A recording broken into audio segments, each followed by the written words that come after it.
கொஞ்சம் செட்டப் பண்ணி நாளை வச்சு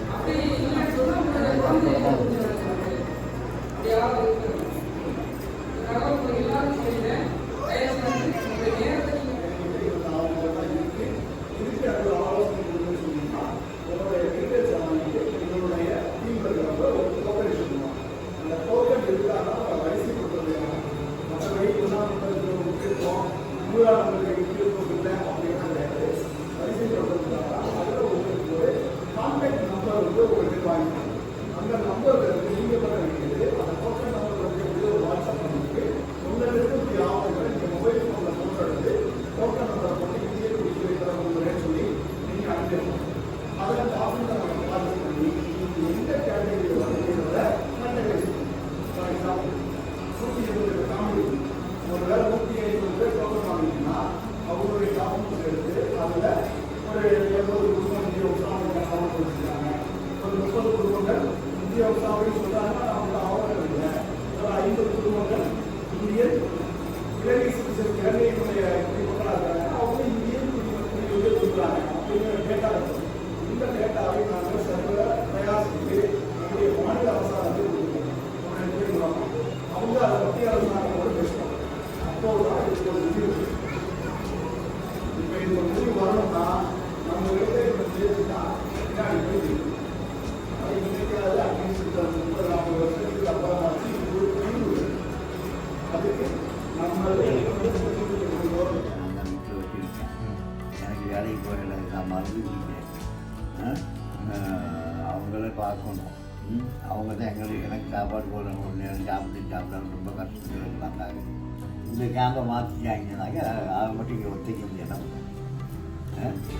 இதில் இருக்கிறது சம்பளம் ஆயிடுச்சு இருக்கலாம். பட்டா கொடுத்து இந்த வீடுனாக்கா நான் வீடு வாடகைக்கு இருக்கலாம். அது இடம் வாங்கலாம். இதுதான் இங்கே இருக்குது. எல்லாம் போனால் நம்ம மட்டும் ஒத்திக்கின்ற இடம் யார் பேர்லையும் எடுத்து என்ன பண்ணுறது? இப்போ இவன் சிட்டிசன் கொடுக்குறான்னு சொல்லி நம்ம அவசரப்பட்டு நிலமெல்லாம் வாங்கிட்டு திருப்பி சிட்டிசனை கேன்சல் பண்ணுறதுக்கு வாய்ப்பு இருக்கா?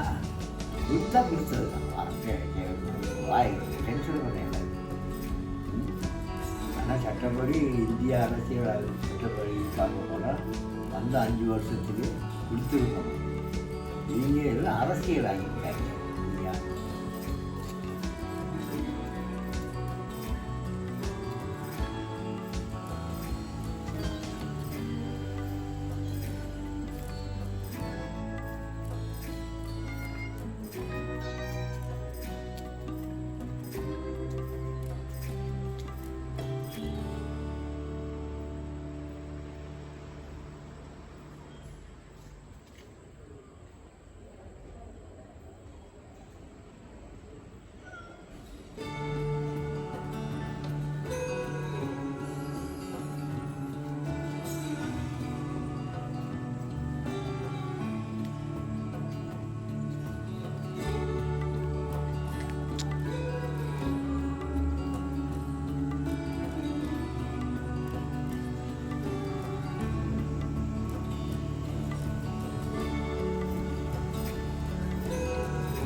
கோழி எங்க?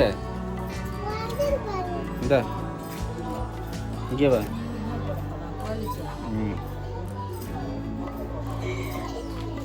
இந்த கூப்பிடு, பாபான்னு கூப்பிடு.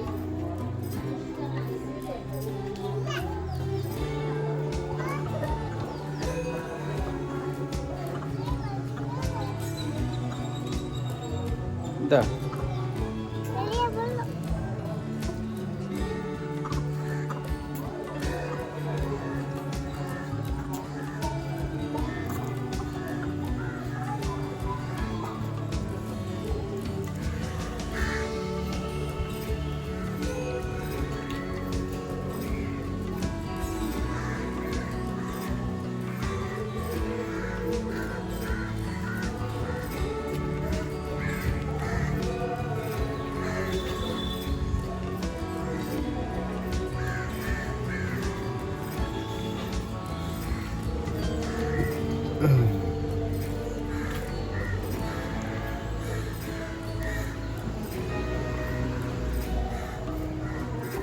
ஆ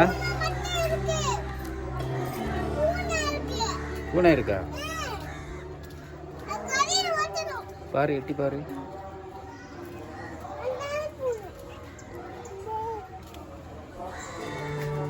பூனை மட்டும் இருக்கா?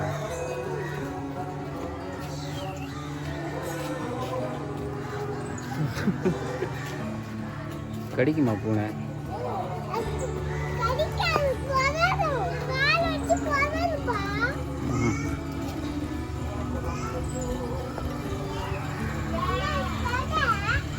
என்னது?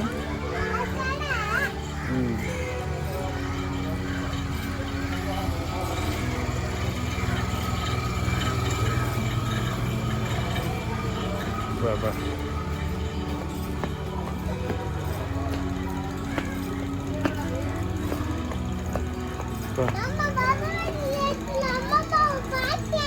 பாத்தியா?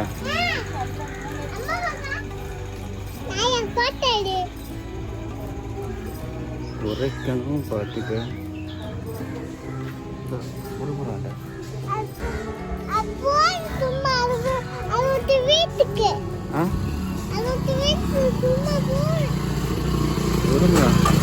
கடிப்பம் போல இருக்கு.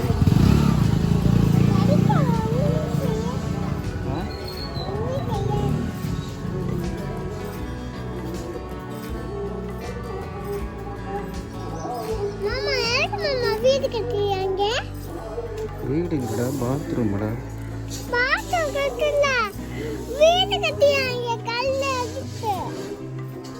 கல் எடுத்து வீடு கட்டுறாங்கடா.